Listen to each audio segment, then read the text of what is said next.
Beyond the Gate spoilers tease that Doug and Vanessa suddenly find themselves in deep trouble because of their involvement with Joey. Doug has been criticized for losing focus during a surgery. His distracted hands nearly cause a catastrophic error that shakes the hospital's credibility. The fallout begins immediately. A wave of complaints erupts, malpractice rumors stir, and patient confidence plummets. Ted, the hospital administrator, calls Doug into a private meeting. Despite Doug's undeniable technical ability, Ted can't ignore the mounting evidence of repeated negligence and increasingly reckless behavior. When confronted, Doug reacts not with remorse but with arrogance. He abruptly resigns, angrily ripping off his surgeon's gowns, tossing them into the hospital trash in a dramatic display, and storms out. In the meeting, Doug lashes out, even placing blame on Ted for Nicole's departure, insinuating that Ted's personal indiscretions forced her away. Ted is left stunned, hurt not only professionally but personally, as Doug's words strike at his private life. Ted now faces a crisis on multiple fronts. Doug's exit leaves a volatile gap in surgical coverage. Patients are growing restless. The press is descending. The hospital's reputation is under siege. On top of that, Ted must confront the emotional sting of Doug's taunts about his own affair, which have reopened wounds regarding Leslie's treatment of Nicole and their children. The staff is tense, morale plummets. Doctors whisper, nurses glare at empty scrub rooms. Ted resolves to call a full reunification meeting of all hospital staff and community leader, the so-called hospital family, to begin healing the chaos. Meanwhile, Ted must act fast to handle the financial and reputational damage before things spiral further. He organizes an emergency town hall inside the hospital cafeteria, inviting patients, media, staff, and board members. With composed urgency, he outlines the incident, an unfortunate surgical error tied to Doug's negligence. He presents a plan. All affected patients will be compensated immediately. An independent review board will audit affected procedures. Transparency will be assured. Ted proposes funding to cover compensations and PR efforts to manage the scandal without admissions. By assigning responsibility to Doug, the hospital distances itself. Ted publicly declares that Doug must bear the burden of restitution not as revenge, but to underscoring accountability. Insurance firms step in, compensation checks are issued, media release states the hospital is taking full corrective action. A twist chills Ted's spine when Doug shows up at that meeting unannounced. He calmly asserts that money is no issue as gambling debts are supposedly cleared, insinuating he has resources to pay. Ted is taken aback. How could Doug, rumored to be drowning in debt, claim to handle massive payouts? Where did his resources come from? Is he laundering money? Ted's mind races. Is Doug involved in illicit activity beyond luck? This suspicion turns out to be accurate. Doug has been orchestrating a blackmail scheme targeting Joey. He set in motion a plan with Joey's own associates to extort him. But Joey proves far craftier. Unknown to Doug, Joey planted listening devices and recorded every conversation. Now Joey holds all the cards. Doug is overconfident. He boasts to Vanessa that this scheme will work and vows to elevate her into a queen of the underground. Vanessa, disturbed and anxious, has no energy for Doug's promises. She's consumed with fear. Her own money laundering is under scrutiny. She worries that her family, her status, her stability, are all about to collapse. She's investing her energy trying to cover tracks, paying middlemen, hiding monster sums in shell corporations, and she barely listens when Doug declares, "Trust me. You'll reign by my side." Vanessa has no real faith. She senses the walls closing in, suspicious financial audits, offshore accounts flagged, lawyers demanding explanations. She has no backup plan. Every layer of cover is brittle. She's terrified, but Doug's obsession blinds her. Doug doesn't realize that Joey is already orchestrating their ruin. He pretends to play along, luring Doug into his trap. Joey feigns ignorance, expresses fake admiration, promises to pay off Doug's debts if he cooperates, and then dangles the threat of public exposure. Joey intends to blow the entire scheme open. Doug's surgical mistake, Vanessa's laundering, their mutual blackmail plot all in one sweeping media leak. Doug's arrogance intensifies. He starts making mistakes, double-texting Vanessa late at night, murmuring about future power, careless references to funds and offshore accounts. Vanessa scrambles, attempting damage control, changing phone numbers, burning documents, deleting files. But Joey already has every piece. He's preparing the reveal. Ted, while managing the hospital's internal crisis, begins to sense a broader conspiracy. Rumors link Doug's apparent sudden clean finances with illicit activity and mentions of a blackmail plot. Ted's inside sources whisper of patient families pressured into silence. The threads connect. Doug is not just an irresponsible surgeon, he's a criminal actor. In a bold strategy move, Ted convenes a closed-door meeting with his hospital's legal team, trusting board and local law enforcement.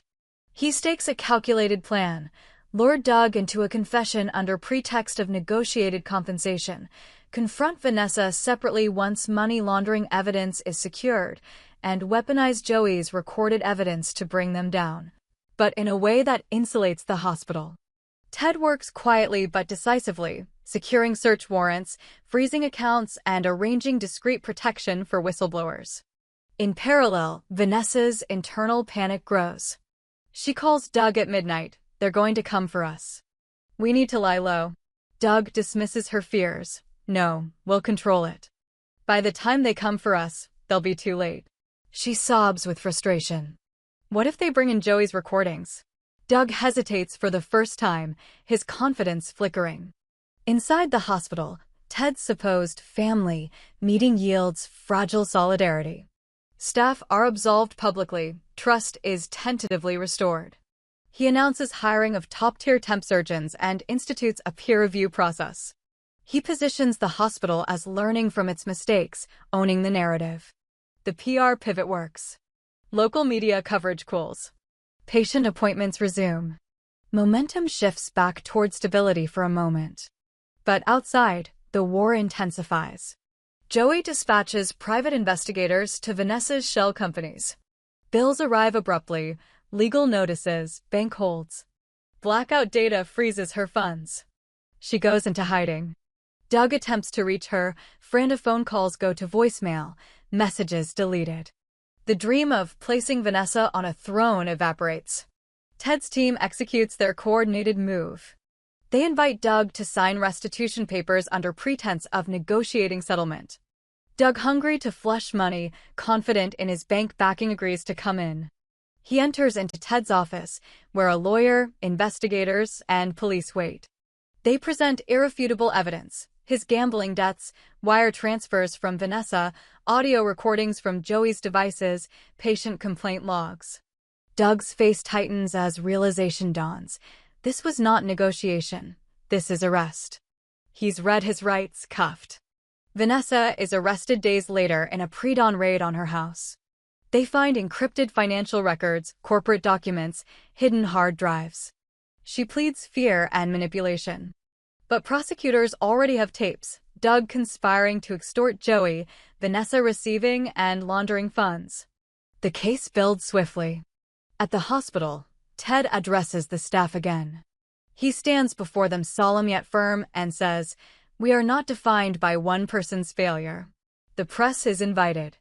Ted takes full hospital responsibility, but notes that Doug and Vanessa are now in legal process, that the hospital cooperated fully, and that reforms are underway. Credibility rebuilds. In the final scenes, Doug and Vanessa appear in court, split screen. Vanessa is composed but hollow. Doug looks defeated. Joey appears as a witness in legal hearings. Ted watches from afar, not celebrating, only relieved. He's saved the hospital, but the personal cost remains. His affair is still known to media as he owns up to past mistakes in order to maintain authenticity in the crisis. He steps down from his administrative role temporarily, promising to reclaim the leadership once stability returns. Vanessa sat in the back of the courtroom, wrists aching from the cold press of handcuffs, eyes fixed on nothing. The bailiff's voice faded as her thoughts spiraled. Doug was somewhere behind glass, maybe in another building, maybe halfway through a plea deal. She didn't care anymore. The betrayal hadn't come from the justice system, it had come from him. All his talk of power, of loyalty, of making her queen, it was just bait to keep her invested, to keep her laundering money while he chased a fantasy built on blackmail and delusion. She hadn't even seen it coming. What Joey had done, though, that still haunted her. He hadn't just turned on them. He'd planned it. Calculated every move, recorded every word, fed just enough confidence to Doug to make him reckless, then quietly dismantled them both. Vanessa didn't just lose her money and reputation. She lost her grip on the narrative. Joey had written her ending for her and she let him. Outside the courthouse, cameras flashed, but Joey never appeared. He didn't need to. His influence spread through whispers, through power plays executed from the shadows. He wasn't just a criminal. He was a survivor. And survivors didn't stand behind microphones. They sat in corner booths with burner phones and pulled the strings. But Joey wasn't untouchable, not anymore. While Doug and Vanessa faced legal fallout, Ted was already operating on another level. What he'd learned through this ordeal had sharpened him. No longer the overwhelmed hospital administrator scrambling to maintain order, Ted was now fully aware of how deep the rot went, not just inside the hospital, but within the network surrounding it. Nicole's departure still lingered in his mind. Doug's cruel remark had shaken something loose, made him re-examine more than just his own failings. It made him see Leslie in a clearer, uglier light. He started reviewing financial activity tied to Leslie's consulting firm. To his shock, he uncovered minor but troubling discrepancies: small deposits from entities that couldn't be traced, suspicious wire loops running through offshore accounts. It mirrored Vanessa's patterns, only buried deeper. Ted began to wonder if Leslie had been working with Joey too. That question sent him spiraling into a private investigation, enlisting the same cybersecurity experts who had helped unravel Doug's digital footprint. They began tracking all Leslie's movement, flight records, call logs, client meetings. What emerged was chilling. Leslie had once served as a compliance advisor for a company that was a known Joey front, a shell operation that funneled stolen assets into legitimate investments. Her name was on contracts. Her signature on documents. It had all been clean on the surface, but Joey had a pattern, and Leslie had left footprints. Ted was devastated. The woman who had crept into his life during Nicole's absence, who had become a point of tension in his marriage, may have been another pawn, or worse, another architect. His regret sharpened. He had destroyed his family for someone who might have been working against him the entire time. And now Nicole was gone, taking their children somewhere safe, somewhere quiet. Ted hadn't heard from her in months. He needed to fix it. But fixing required truth. And that meant confronting Leslie. The confrontation was quiet. Ted invited her to a public place, no press, no lawyers, just words. Leslie arrived cool, confident as always. He laid out what he'd found: timelines, companies, signatures. She didn't deny it. She didn't even flinch. Instead, she asked, "Do you want the whole truth, or just the part that makes you feel like a victim?" She told him Joey had come to her years ago before she met Ted. He offered her a chance to rebuild after a failed career. All he wanted was access. And when she met Ted, Joey saw opportunity.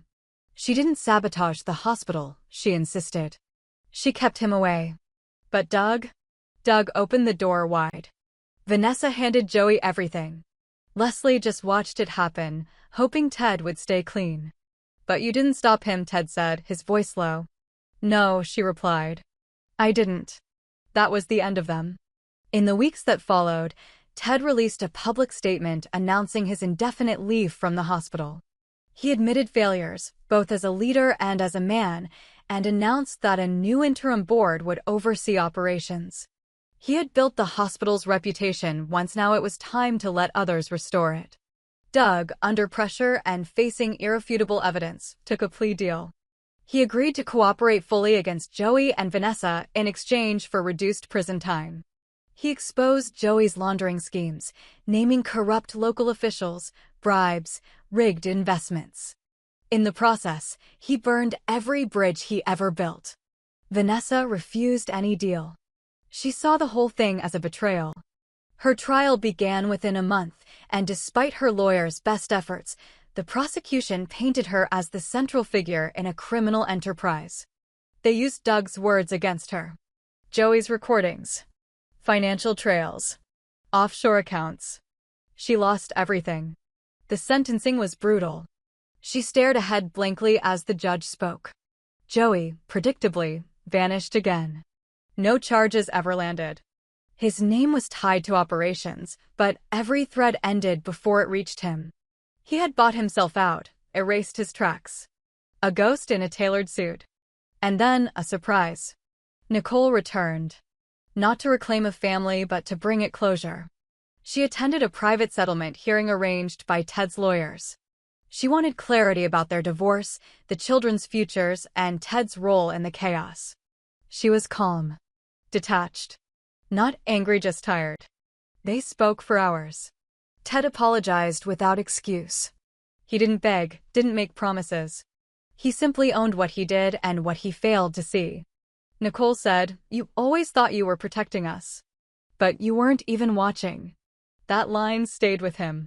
By the end of the meeting, Nicole agreed to let Ted see the children again under strict conditions. They weren't a family again. Not yet. But they weren't strangers anymore.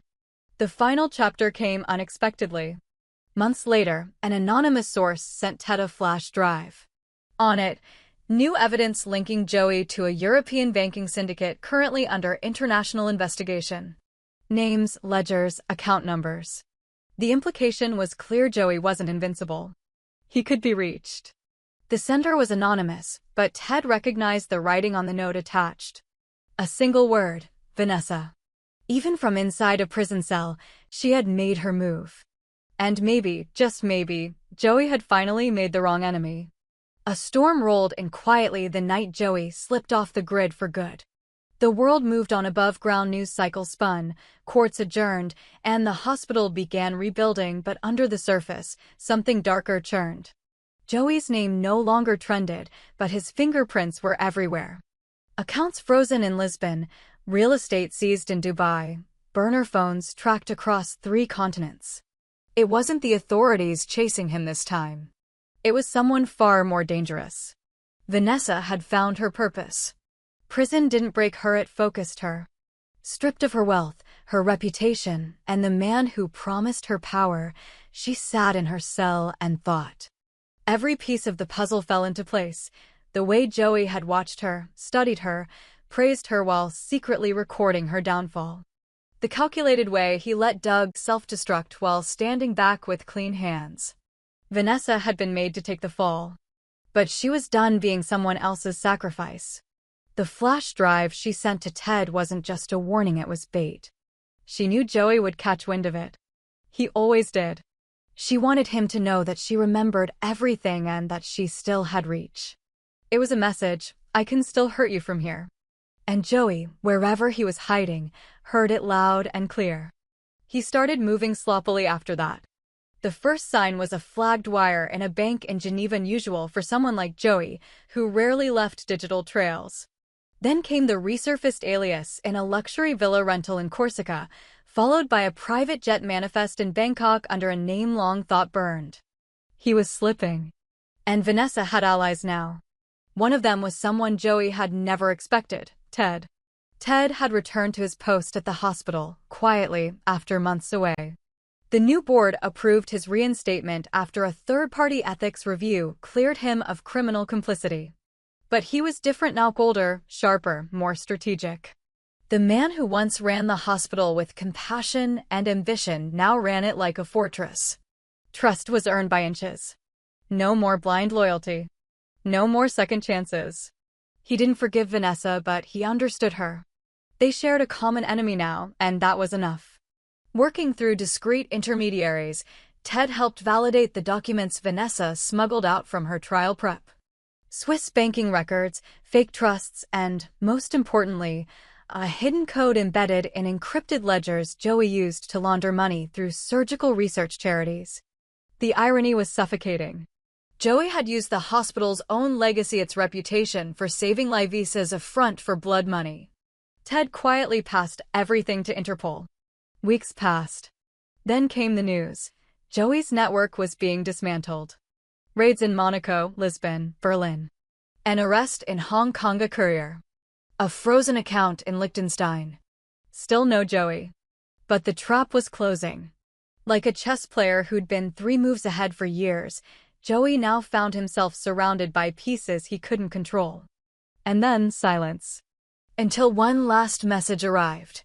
Ted found the envelope waiting on his desk one morning. No postage. No return. Just a wax seal, cracked and smudged. Inside, a single sheet of paper. You were never the mark. The hospital was. You just got in the way. Be careful. Some ghosts don't stay buried. There was no signature, but Ted knew. Joey was still alive. Somewhere. Watching. Wounded. Dangerous. But for the first time, Joey was on the run. The hunter had become the hunted. Meanwhile, in prison, Vanessa received her own message. A guard passed it to her during the midday count. No envelope. Just a small folded note, smuggled in through someone else's legal files. They're coming for you next. You'd better have more to trade. She stared at it for a long time before tearing it to pieces. If Joey wanted to send threats from whatever corner of the world he was hiding in, let him. She had more than enough left to bring him down, piece by piece. Her lawyers were already negotiating with international authorities. If Vanessa gave up the rest of Joey's operation, the people he worked with, the shell accounts he hadn't burned yet, she could shave years off her sentence. And she was prepared to go all in. Loyalty was dead. She'd built her own empire once. She'd do it again, even if it meant tearing Joey's world apart from the inside out.